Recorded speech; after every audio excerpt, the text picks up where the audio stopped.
الشيطان الرجيم بسم الله الرحمن الرحيم ولقد بوأنا بني إسرائيل مبوأ صدق ورزقناهم من الطيبات فما اختلفوا حتى جاءهم العلم إن ربك يقضي بينهم يوم القيامة فيما كانوا فيه يختلفون فإن كنت في شك مما أنزلنا إليك فاسأل الذين يقرؤون الكتاب من قبلك لقد جاءك الحق من ربك فلا تكونن من الممترين ولا تكونن من الذين كذبوا بآيات الله فتكون من الخاسرين إن الذين حقت عليهم كلمة ربك لا يؤمنون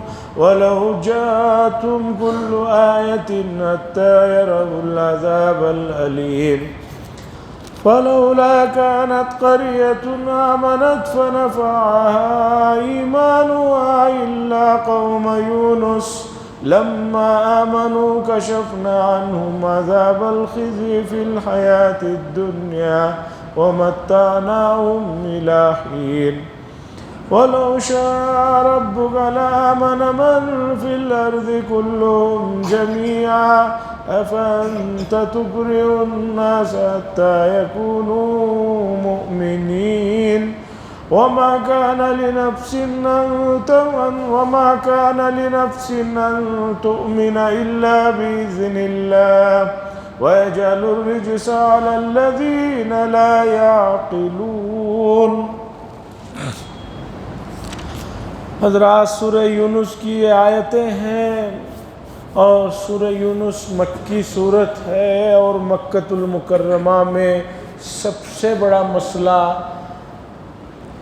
کفار کا، مشرکین کا توحید کا مسئلہ تھا کہ ان کو توحید کا مسئلہ سمجھایا جائے کہ ایک اللہ کی عبادت کرو، ایک اللہ کی عبادت کرو، وہی تمہارا خالق ہے، وہی تمہارا مالک ہے، جسے تم لوگ پوجتے ہو، جسے تم اپنا معبود سمجھ بیٹھے ہو، ان کی حالت اتنی کمزور ہے کہ ان کے اوپر اگر مکھیاں بھی بیٹھ جائے تو وہ ان مکھیوں کو ہلا نہیں سکتے، بلکہ جو نذرانے تم لے جا کر ان بتوں کے پیروں میں رکھتے ہو وہ مکھیاں آ کر ان کو کھا جائیں تو بھی مکھیوں سے وہ اپنی رکھی ہوئی چیز چھین نہیں سکتے۔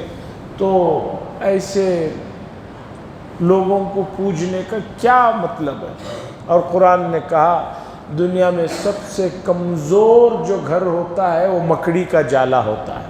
مکڑی جو گھر بناتی ہے وہ بہت کمزور ہوتا ہے، زور سے ہوائیں چلی تو جو ہے وہ پورا مکڑی کا جال ختم ہو جاتا ہے۔ اللہ نے فرمایا اس سے بھی کمزور ہیں یہ لوگ جن کی تم پوجا کرو۔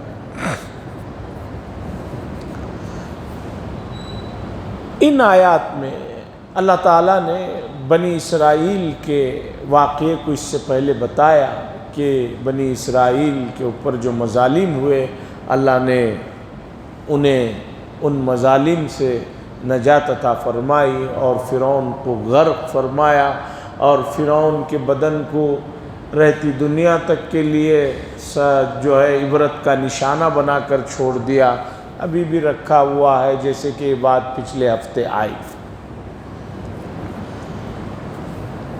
اس سے پہلے کہ ان آیات میں جاؤں، گزشتہ ایک ہفتے میں خاص طور پر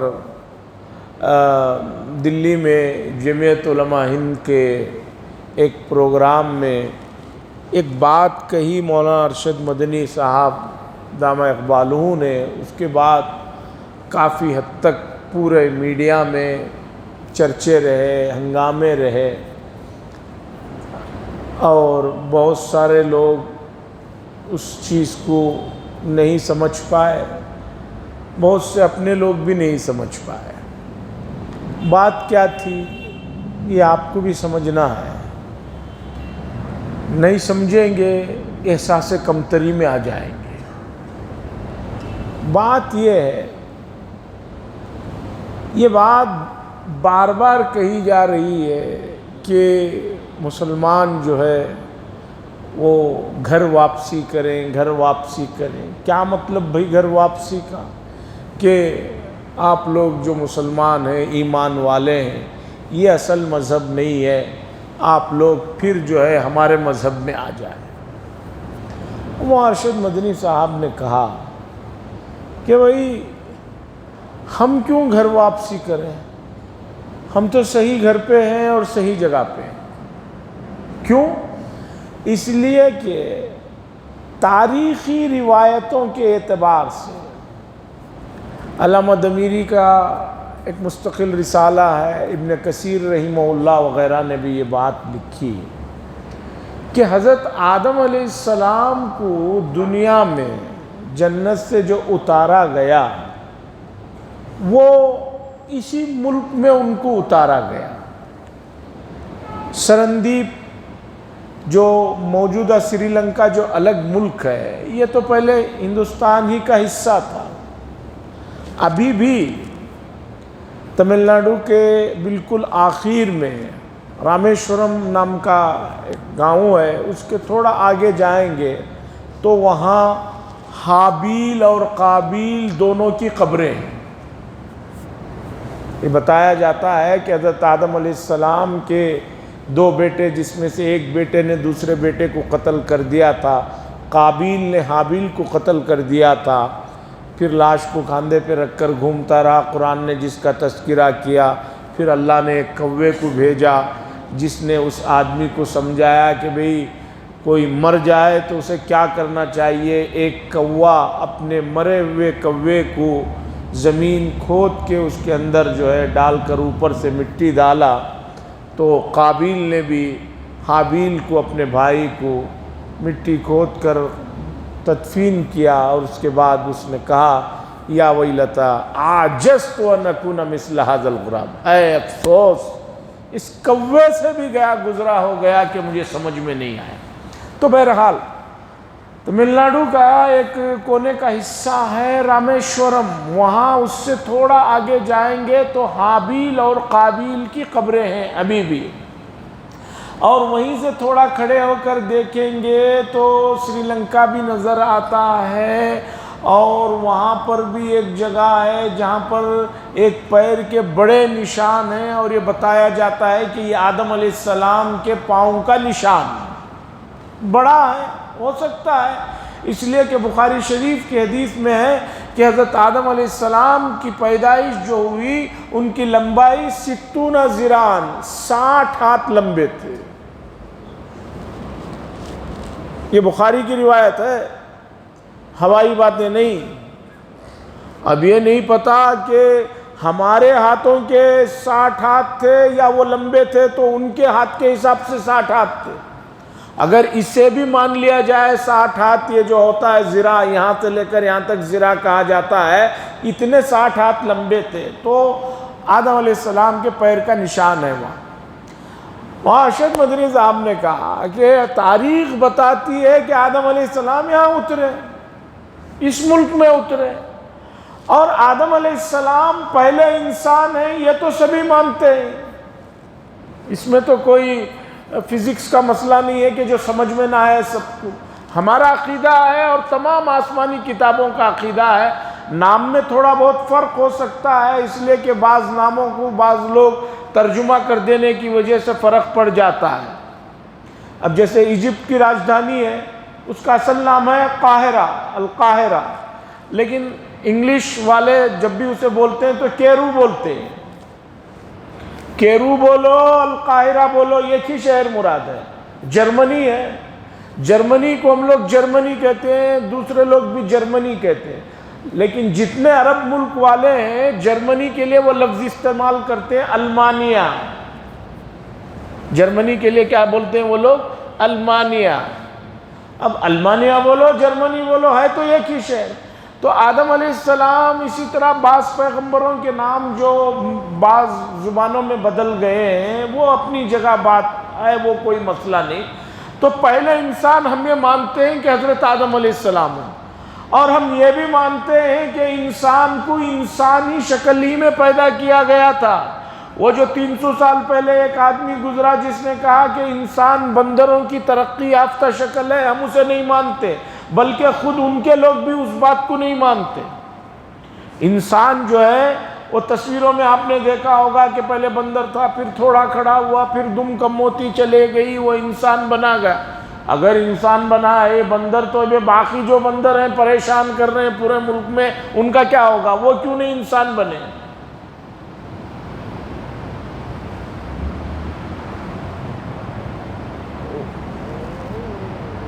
مسیح العلوم جہاں رنگ روڈ کے ادھر ہے، لنگ راج پور کے ادھر، تو وہاں اتنے بندر ہیں کہ کوئی نیا آدمی جاتا ہے، اگر کوئی کھانے کی چیز ہاتھ میں پکڑی ہوئی ہے، فوراً آ کر وہ چھین کر لے کر چلے جاتے۔ میں نے کہا کہ بھئی اتنے بندر ہیں، کوئی مسئلہ نہیں؟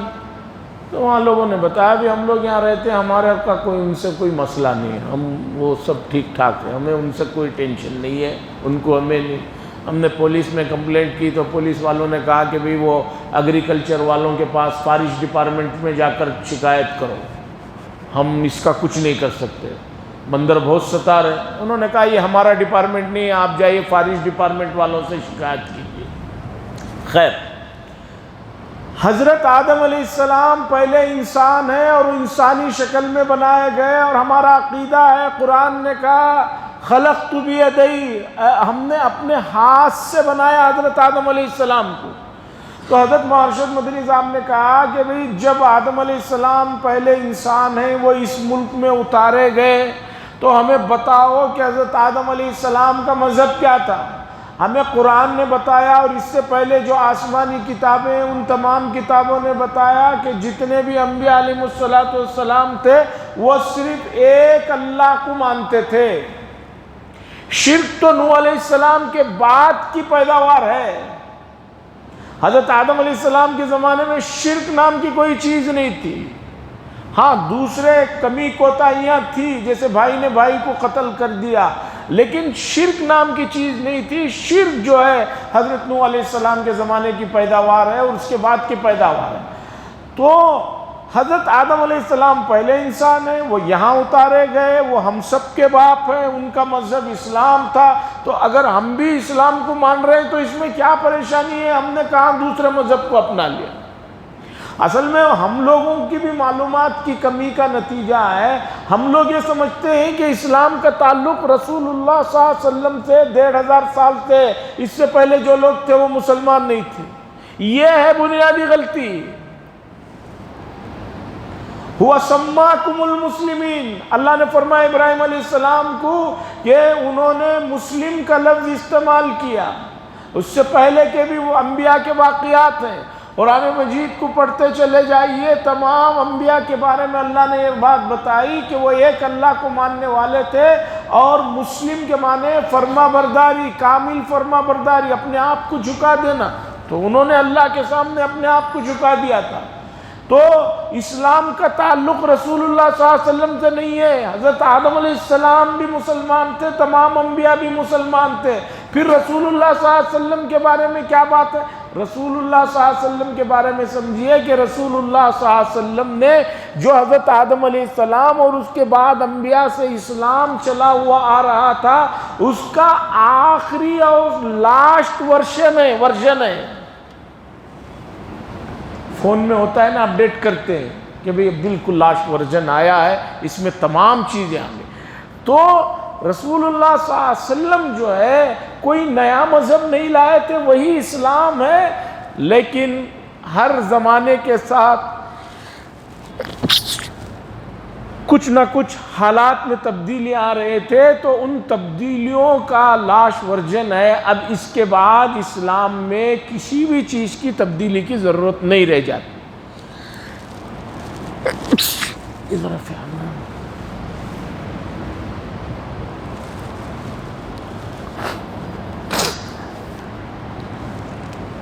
تو مولانا نے یہ کہا کہ آدم علیہ السلام پہلے انسان ہیں، وہ ہمارے باپ ہیں، اور ان کا مذہب اسلام تھا، وہ بھی اسی دنیا میں ہندوستان میں آئے، ہم بھی ہندوستان میں پیدا ہوئے ہیں، تو اب بتاؤ ہم باہر کے کہاں ہوئے ہیں؟ ہمارے سے زیادہ تو پرانا کوئی ہے ہی نہیں۔ اس بات پہ ہنگامہ ہوا۔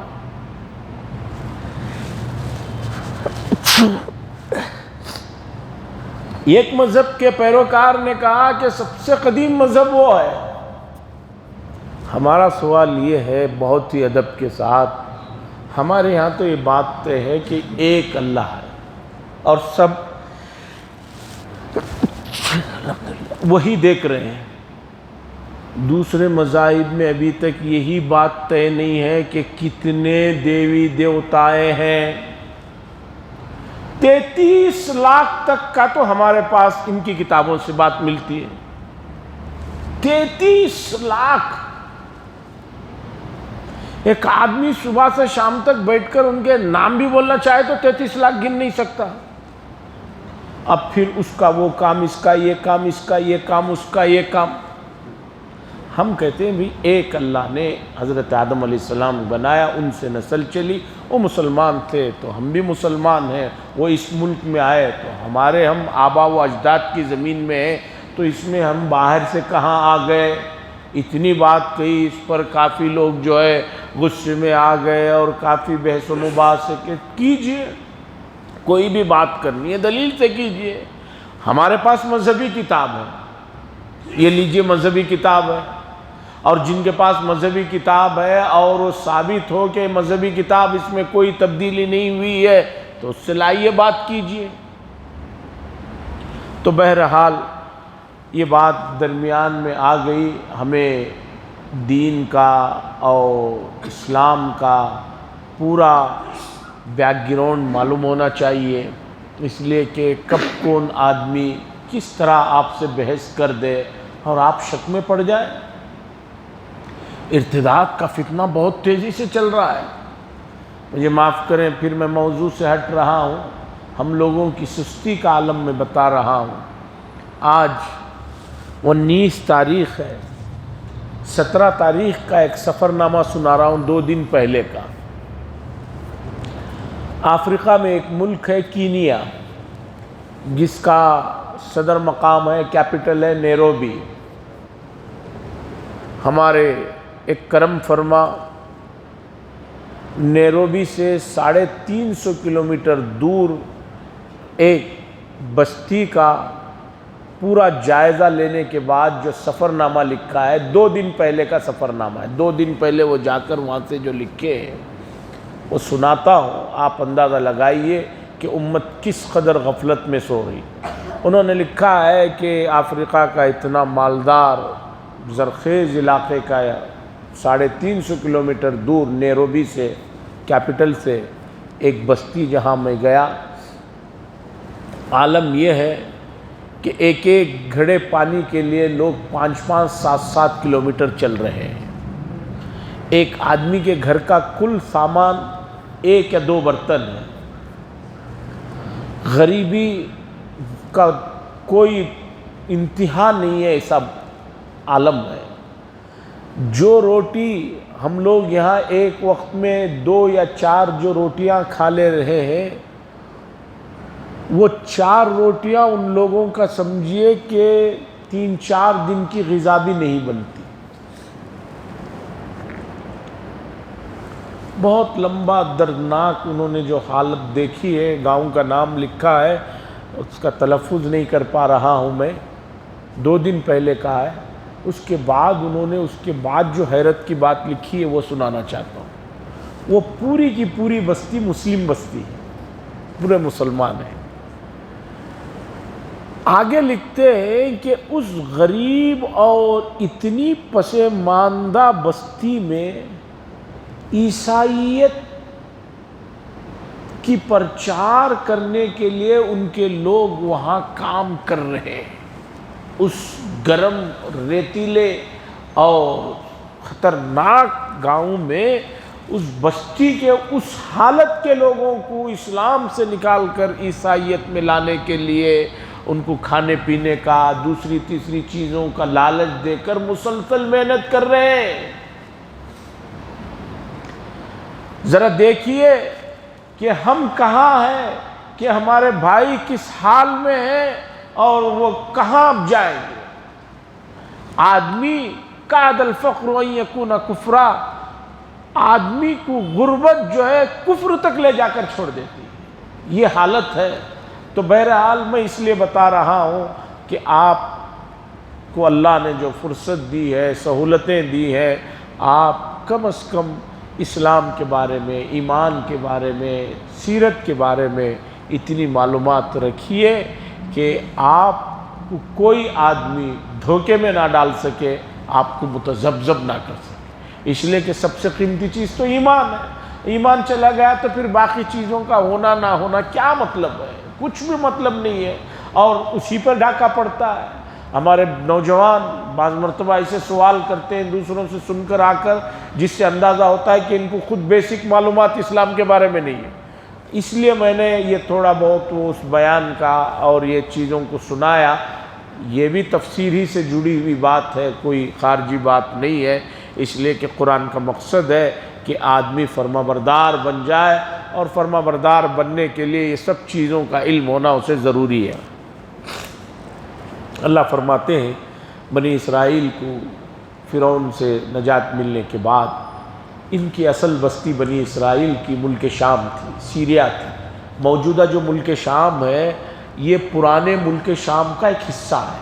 پہلے زمانے میں ملک شام جب کہا جاتا تھا تو اس کے اندر فلسطین، اسرائیل، موجودہ ملک شام، جارڈن اور سعودی عرب کا تقریباً کچھ حصہ جو تبوک وغیرہ ہے، یہ پورا حصہ ملک شام کہلاتا تھا۔ لیکن بعد میں اسے تقسیم کر دیا گیا، یہ کچھ اسرائیل ہے، یہ فلسطین ہے، یہ جارڈن ہے، یہ سیریا ہے، یہ سعودی عرب میں کچھ حصہ آ گیا۔ تو ملک شام انبیاء علیہ السلام کی بستی ہے، وہیں انبیاء سب سے زیادہ مبعوث رہے۔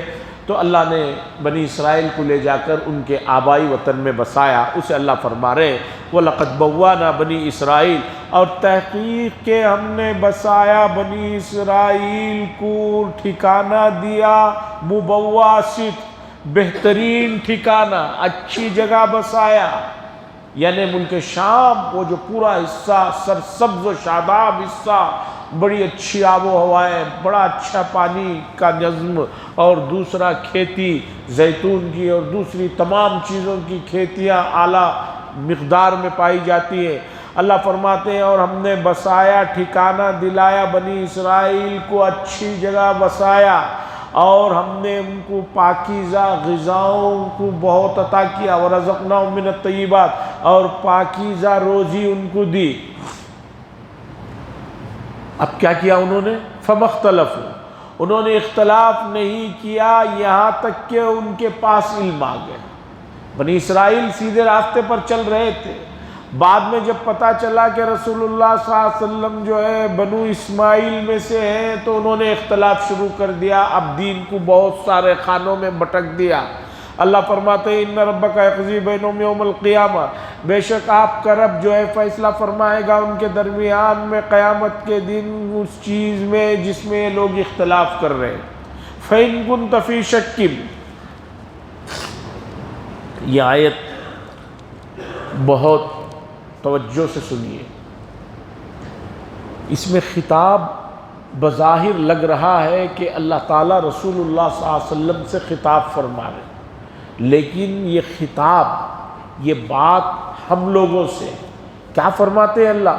فَإِن كُنتَ فِي شَكٍّ، اور اگر آپ کو شک ہے اس چیز میں جو ہم نے نازل کیا آپ کی طرف، فَاسْأَلِ الَّذِينَ يَقْرَؤُونَ الْكِتَابَ مِن قَبْلِكَ، آپ پوچھئے ان لوگوں سے جو آپ سے پہلے اہل کتاب ہیں، جو کتاب پڑھتے ہیں۔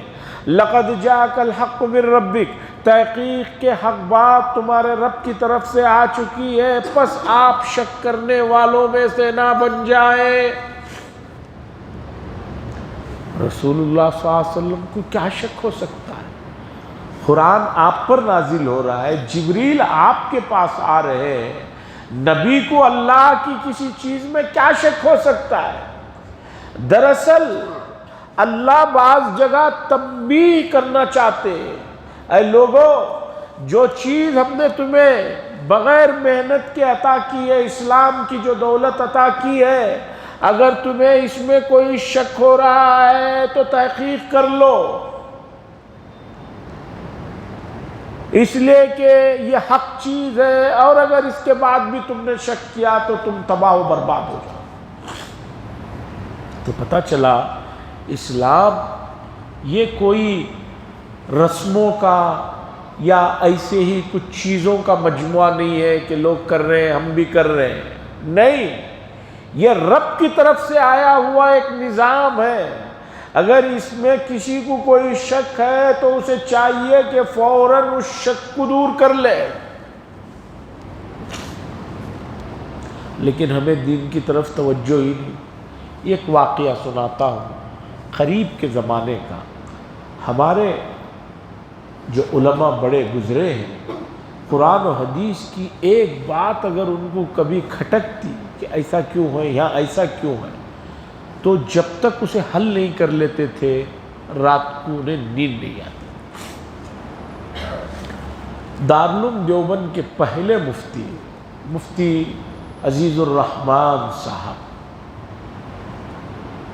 تقریباً یہ بات ہے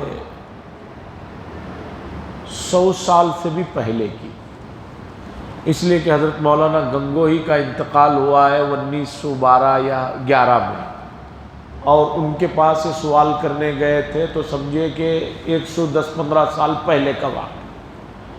پہلے اشکال سمجھیے، پھر ان کی تڑپ کو دیکھیے۔ قرآن میں اللہ فرماتے ہیں وَلَا تَزِرُ وَأَن لَيْسَ لِلْإِنسَانِ إِلَّا مَا سَعَى، اللہ فرماتے ہیں اور انسان کے لیے وہی ہے جس کی وہ کوشش کرتا ہے، جس کے لیے وہ دوڑ دھوپ کرتا ہے، صرف اس کو وہی ملتا ہے، باقی کچھ نہیں ملتا۔ آیت بتا رہی ہے۔ حدیث میں ہے رسول اللہ صلی اللہ علیہ وسلم نے فرمایا کہ جب آدمی انتقال ہو جاتا ہے تو تمام اعمال منقطع ہو جاتے ہیں، لیکن 3 چیزیں ہیں کہ اس کے مرنے کے بعد بھی اس کا فائدہ اسے پہنچتے رہتا ہے۔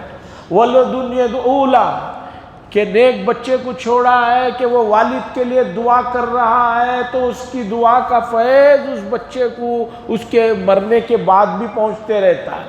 یا عمل صالح، کوئی نیک کام کیا تھا، کوئی رفائی کام کر کے گیا تھا کہ وہاں نیکیاں ہو رہی ہیں تو اس کا ثواب پہنچتا رہتا ہے۔ حضرت مفتی عزیز الرحمن صاحب عشاء کے بعد جب یہ آیت پڑھے وَلَيْسَ لِلْإِنسَانِ إِلَّا مَا سَعَى، انسان کو تو وہی ملتا ہے جس کی وہ کوشش کرے گا۔ حدیث بتا رہی ہے کہ مرنے کے بعد بھی اس کا فائدہ اسے پہنچایا جاتا ہے۔ تو اشکال سمجھ میں آیا آپ کو کہ آیت اور حدیث میں بظاہر 2 الگ باتیں نظر آ رہی ہیں۔ سمجھ میں آئی یہ بات یا نہیں، یہ پہلے بتائیے۔ قرآن کہہ رہا ہے جو کام یہ کرے گا آدمی اس کو وہ ملے گا، حدیث کہہ رہی ہے کہ بھئی اس کے مرنے کے بعد بھی اس کے بچے کی دعا پہنچ رہی ہے، تو یہ نہیں کر رہا، یہ تو بچہ کر رہا ہے۔ تو ان کو اس آیت اور حدیث میں ظاہری طور پر جو ہے ٹکراؤ معلوم۔ گنگو دیوبند سے تقریباً 40 کلومیٹر کا فاصلہ ہے، 115 یا 20 سال پہلے کا واقعہ۔ نہ کار ہے، نہ ٹرین ہے، نہ بس ہے، نہ 2 ویلر ہے، نہ سائیکل ہے۔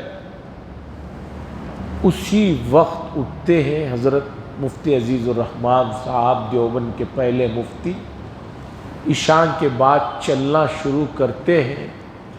چلتے چلتے چلتے گنگو 40 کلومیٹر اس بیابان سفر کو طے کرتے ہوئے تہجد کے وقت میں پہنچتے ہیں حضرت گنگوہی کے پاس۔ حضرت اس وقت تہجد کو اٹھ کر وضو کر رہے تھے۔ حضرت گنگوہی نے پوچھا کون؟ انہوں نے کہا کہ عزیز الرحمن دیوبند سے آئے۔ کیا بات ہے اس وقت آئے ہیں؟ چونکہ حضرت گنگوہی کی آخر عمر میں بینائی چلے گئی تھی، تو مفتی عزیز الرحمن صاحب نے کہا کہ حضرت مجھے آیت اور حدیث میں ظاہری طور پر تعارض لگ رہا ہے۔ کہا کیا تعارض؟ کہ اللہ فرما رہے ہیں وَلَيْسَ لِلْإِنسَانِ إِلَّا مَا سَعَى، اور حدیث بتا رہی ہے کہ مرنے کے بعد بھی ثواب پہنچتا رہے گا۔ حضرت نے وہی وضو کرتے کرتے فرمایا آیت میں جو بات بتائی گئی ہے اس سے ایمان مراد ہے کہ ایک آدمی ایمان لائے بغیر مر جائے، بعد میں کوئی کچھ بھی کرتا رہے اس سے فائدہ نہیں پہنچے گا، ایمان تو اسے لانا ہوگا۔ رہی بات ایمان لانے کے بعد انتقال ہو گیا تو بعد میں یہ جو بچے یا اس کا جو نیک کام ہے اس کا ثواب پہنچتا رہے گا۔ آیت میں ایمان مراد ہے اور یہ جو حدیث میں بتایا گیا ہے وہ نفل اعمال ہے، اس لیے وہ الگ موضوع سے متعلق بات ہے، یہ الگ موضوع سے متعلق بات ہے، کوئی اشکال نہیں۔ اب آپ کو اشکال سمجھ میں آیا تو جواب بھی سمجھیے کہ ایک آدمی ایمان لائے بغیر مر گیا، اب کچھ بھی اس کے بعد اس کے لوگ کرتے رہے، جیسے کہ حضرت رسول اللہ صلی اللہ علیہ وسلم اپنے چچا ابو طالب کو آخر وقت تک کہتے رہے ایک مرتبہ کلمہ پڑھ لیجئے، میں بہت کچھ آپ کے لیے اللہ کے پاس کروں گا۔ بغیر کلمے کے انتقال ہو گیا تو آپ صلی اللہ علیہ وسلم نے میں کہا کہ میں برابر آپ کے لیے استغفار کرتا رہوں گا، یہاں تک کہ اللہ نے آیت نازل فرما دی آپ استغفار کریں نہ کریں، ان تغفر لهم 70 مرہ 70 مرتبہ استغفار کرو، جو ایمان پر نہیں انتقال ہوا اسے کچھ فائدہ پہنچنے والا نہیں۔ تو آیت میں کوشش سے مراد ایمان ہے۔ تو حضرت مفتی عزیز الرحمان صاحب کو اشکال ہوا، رات بھر چل کر گئے ہیں، وہاں پہنچے ہیں اور سوال کا جواب ملا، اور حضرت گنگوئی نے کہا کہ ابھی فوراً نکل جاؤ، اس لیے کہ صبح تمہیں مدرسے میں بچوں کو پڑھانا ہے، اگر رکو گے تو بچوں کی تعلیم کا نقصان ہوگا اور اس کی اجازت نہیں، فوراً نکلو۔ نہ چائے نہ پانی، پھر مفتی عزیز الرحمان صاحب چلتے ہوئے صبح اشراق کے ٹائم تک دیوبند پہنچ گئے۔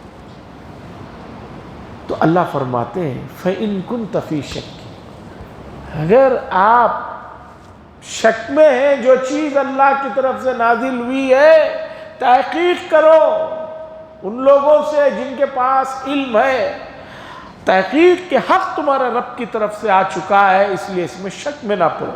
وَلَا تَكُونَنَّ مِنَ الَّذِينَ كَذَّبُوا، اللہ فرماتے ہیں اور ان لوگوں کی طرح مت ہو جائیے جنہوں نے ہماری آیتوں کو جھٹلایا اور وہ بہت بڑے خسارے والے لوگوں میں سے ہو گئے۔ ان الذین حقت علیہم، بے شک اللہ فرماتے ہیں بے شک وہ لوگ جن پر یہ بات اللہ کی طرف سے طے ہو چکی ہے تمہارے رب کی طرف سے کہ وہ ایمان لانے والے نہیں۔ رسول اللہ صلی اللہ علیہ وسلم کو تسلی ہے، بعض خاص لوگ تھے جن کو حضور بہت سمجھاتے کہ سمجھ میں آ جائے۔ اللہ نے فرمایا انہوں نے اپنی استعدادوں کو برباد کر دیا ہے۔ ایک آدمی کی جو فطری صلاحیتیں رہتی ہیں، اگر آدمی ان کو کام میں نہ لائے تو وہ فطری صلاحیتیں برباد ہو جاتی ہیں۔ کنویں میں پانی ہے، اگر آپ پانی نکالتے رہیں گے پانی پاک صاف رہے گا، لیکن پانی کو نکالنا ہی چھوڑ دیا تو مہینوں کے بعد جو ہے اس پانی کے اندر بو آنا شروع ہو جاتی ہے، رنگ بدلنا شروع ہو جاتا ہے۔ تو انسان کو اللہ نے جو فطری صلاحیتیں دی ہیں اسے کام میں لائیے، اور جو چیز قیمتی ہے اسے زیادہ کام میں لائیے۔ آپ کو اللہ نے عقل عطا فرمائی ہے، سمجھ عطا فرمائی ہے، اسے زیادہ کام میں لائیے تو آپ کی جو ہے صلاحیتیں اور بڑھیں گی، اور جو چیز جتنی استعمال میں آتی ہے اتنا فائدہ پہنچاتی ہے۔ میرے استاد ایک مکے میں فتح عبد المجید المرشدی ہمیشہ کہا کرتے تھے آج حافظہ سب کا کمزور ہو گیا ہے، قوت حافظہ کمزور ہو۔ پھر اس کی وجہ بتاتے تھے، اس کی وجہ ہے یہ موبائل۔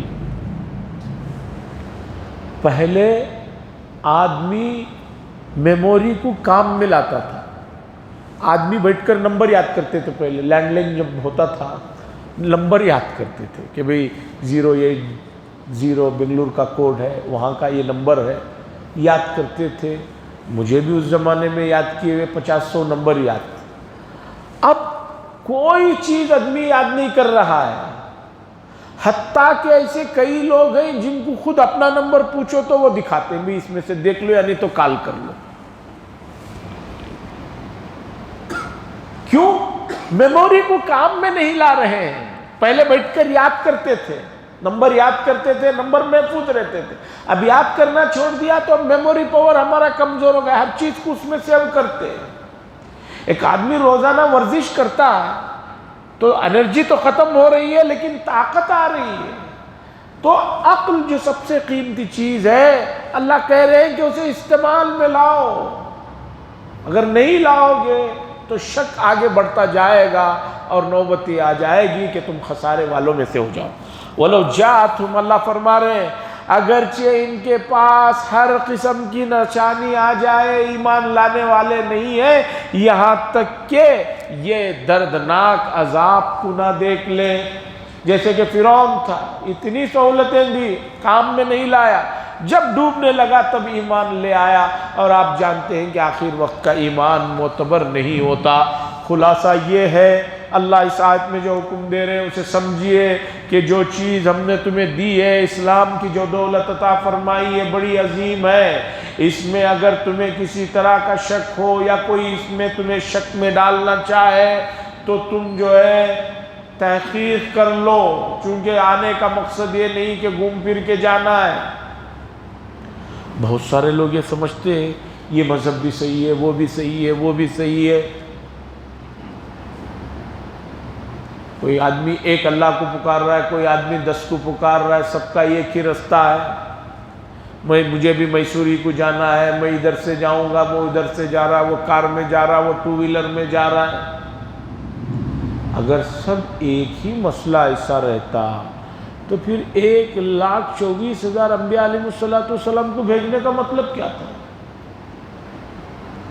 اسلام کے بارے میں پکے ہو جائیے، اسلام کے بارے میں پکے ہو جائیے، اس لیے کہ یہ وہ بڑی عظیم دولت ہے کہ اگر آپ نے اس کی قدر نہیں کی تو یہ نعمت چھن جائے گی، پھر دین دنیا دونوں کو ہمارے لئے خطرہ ہو جائے گا.